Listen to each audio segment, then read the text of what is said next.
Petite vue sur la plaquette d'essai avec les premiers tests réalisés avec Arcomora. Pour mémoire, le montage anode ou cathode commune prévu avec Arcomora. Pour bien comprendre l'image suivante, voici les brochages des signaux utilisés qui sont des signaux LED ancienne génération. Un petit tuto pour expliquer les câblages Arcomora.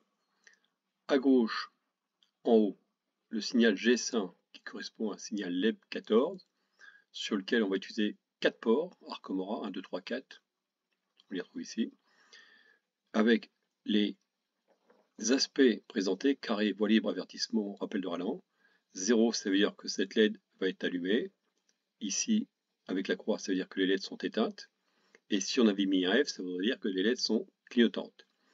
Ici, on donne les adresses qui ont été assignées dans Arcomora. Et ensuite, ça, ce sont les aspects LED.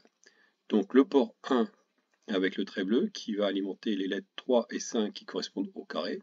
Le port 2 qui va sur le port du signal 12 qui correspond à la voie libre, et ensuite le port 3 avec le fil jaune qui correspond à l'avertissement, et la borne 6 du signal. Sur le signal GS2 qui correspond à un LED 6, ici on a gardé 3 LED, carré, voie libre, avertissement. Bon, voilà, lorsque les LED sont allumés, il y a un 0. Donc en aspect 1, on utilise donc le fil rouge qui va alimenter les 2 LED du carré, et ensuite le fil vert qui va alimenter la voie libre, et avec une diode, on a le fil gris qui va alimenter l'œilleton sur la bande 13. Alors pourquoi on a mis une diode? Et bien tout simplement parce que les différences de potentiel de la LED verte et de la LED blanche pour l'œilleton sont pas les mêmes, donc il faut rééquilibrer avec une diode de telle manière que les deux LED puissent être allumées.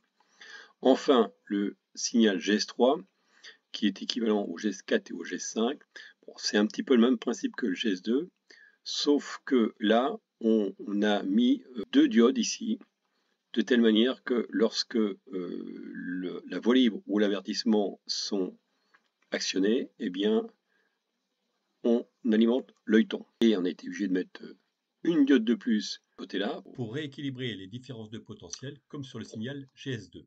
Le paramétrage A5 de la luminosité ou brightness dans Arcomora permet d'abaisser la tension aux bornes Arcomora et ainsi de s'affranchir d'une pause de résistance pour protéger les LED. L'outil RCDEC nous permet de tester le signal en passant successivement dans tous ses états, y compris les états clignotants. Quelques tests au labo avant de monter les signaux sur le réseau.